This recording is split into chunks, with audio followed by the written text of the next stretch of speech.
আল্লাহ বলে, কিরে ফেরেশতারা, ঘটনা কি? এত খাবার কেন? আল্লাহ রোজা রাখছে। কি চায়? আল্লাহ ক্ষমা চায়।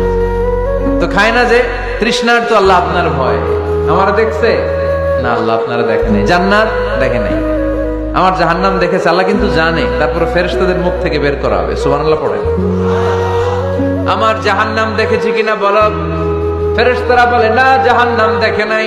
আমার জান্নাত দেখেছে কিনা বলো। জান্নাতও দেখে নাই, কিছুই দেখে নাই, আপনারেও দেখে নাই। আল্লাহ এবার খুশি হয়ে যাবে। আমার খুশির জন্য, আমার ভয়ে তৃষ্ণার্ত ক্ষুধার্ত সামনে খাবার হাত বাড়ালেই খেতে পারে, গ্লাসটা তুললেই পান করতে পারে। আমার ভয়ে খায় না, আমার ক্ষমা চায়, আমার কাছে ক্ষমা প্রার্থনা করে। এখন আমার বান্দা যা দোয়া করবে, বান্দার সব দোয়া আমি কবুল করে নেব। আল্লাহর ভালোবাসা